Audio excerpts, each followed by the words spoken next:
Hi everybody, this is James with Kimber Creek Ford in Pine River, Minnesota. Today I'm going to be going over the screen in the instrument cluster on a 2020 Ford F-150 XLT. First off, to navigate through this screen, you're going to be using the directional pad on the left side of the steering wheel. If you ever find yourself on any screen and you just want to get back to this home screen, if you just keep hitting this left arrow, eventually it'll bring you right back here. So let's get into it. So you see on the home screen, you have display mode, trip fuel, towing, off-road, and settings. So we're gonna start with display mode, and to enter, you can either hit the OK or the right arrow on the directional pad on the steering wheel. So in display mode, you have digital speedometer, and you can press OK to switch between miles per hour and kilometers per hour. We can hit down to show you engine information with engine hours and engine idle hours. You can look at the transmission temperature, distance till empty of your fuel, tire pressure monitoring, and back to digital speedometer. Now again, to get back to the home screen, we're going to hit the left arrow. We're going to go down to trip and fuel and hit OK. Trip and fuel, you have fuel economy. On the left side will show you your average miles per gallon, and on the right will show you your distance to empty. And as you're driving along on this screen, a green bar will go up and down to show you what you are getting that second for miles per gallon. Pressing down will go to fuel history, and it's basically the same as the other screen, but it's going to show you over the last 30 minutes. You also have a compass to show you which way your vehicle is facing. This is showing you that the auto start stop is engaged, and the auto start stop is when you come to a complete stop, the engine will shut off, but the radio, the heat, AC, lights, everything will continue to work. This feature is to try and save you fuel. Once you take your foot off the brake, the engine is going to start right back up. And that is a feature that you can turn on and off using a button above the touchscreen in the vehicle. You also have your trip 1 and your trip 2 information. On the top left, you have your timer. The top right, you have your distance to empty. The bottom left, you have your distance traveled. And the bottom right, you have your average fuel economy for that trip.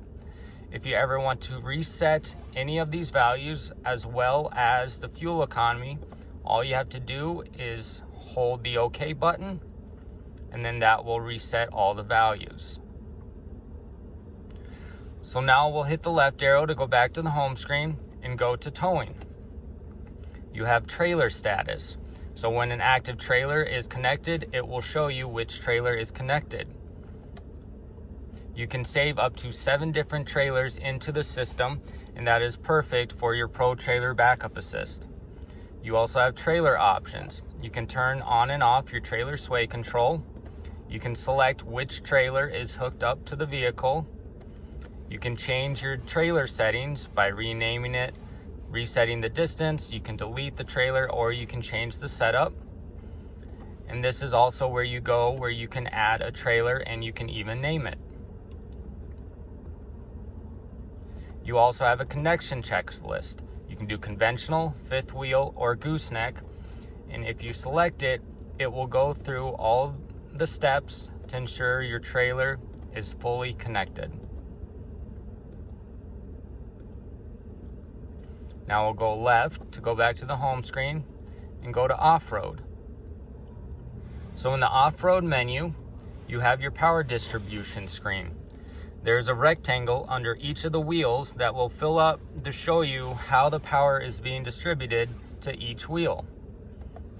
You also have off-road status. On the left and the right, it will show you the different angles of the axles, as well as in the middle will show you what angle the steering wheel is at as you turn it. So now we'll go back to the home screen and we will go to settings. Under the settings menu, you have due to end calculation for your fuel. You can switch that between normal and towing, because the miles per gallon you're getting will be different if you're towing as opposed to running empty. Your pre-collision. This is where you can turn this on or off with the active braking. You can turn the pre-collision on or off itself, as well as change the alert sensitivity for high, normal, and low. And then in advanced settings, you have vehicle. The first option is lighting. This is where you can turn on your auto high beam headlamps, and if they are on, if you're driving along at night and there are no lights in front of you or no oncoming traffic, the truck will automatically turn on your high beams. Then it will turn them off if it catches a glimpse of light in front of you. The auto lamp delay is how long you want the exterior lights to stay on after you get out of the vehicle once it is shut off. And the daytime lights will be your front headlights. They will turn on whenever the vehicle is in drive. For the locks, you have auto unlock. So if you park the vehicle, turn it off, and open the driver's door, all the other doors will unlock. And remote unlock, with the key fob, you can change that to just open the driver's door or to open all doors. Oil life reset is what your technicians will do whenever you get an oil change to keep track of your oil life percentage. Remote start, you can change the climate control. You can change it to auto or last setting. So in auto, when you remote start it, it will sense the temperature outside and adjust accordingly. If you have it on last setting, if you turn the vehicle off, high heat, you remote start it, it will still be high heat. With seats, you have the same option. You have an auto setting. So if you remote start the truck and it senses it's cold enough outside, it will turn your heated seats on, or you can turn that option off.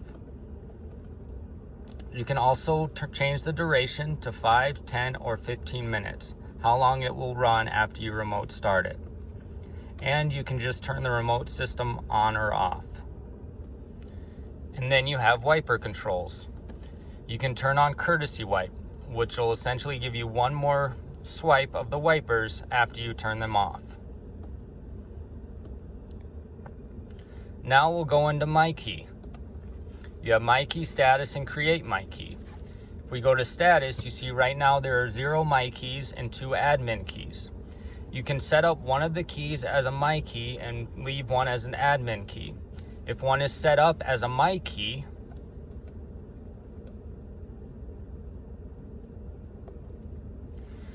there will now be restrictions if someone starts this vehicle with the My Key. You can change the 911 assist to on or off. You can set do not disturb. You can turn advanced track always on. You can set the max speed that they can go. You can set a minder if they start to get towards that max speed.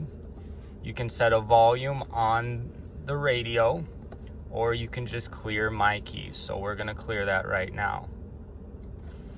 This is a great system if you have a kid that is starting to drive, so you can make sure they're not getting too crazy with it. So lastly, with display setup, this is where you can change your measurement units, miles and miles per gallon, kilometers, kilometers and liters. You can change temperature from Fahrenheit to Celsius. You can change your tire pressure gauge, and you can change your language. So now we'll just keep hitting the left arrow to get back to the home screen. And there you are. Hope this helps. Thanks.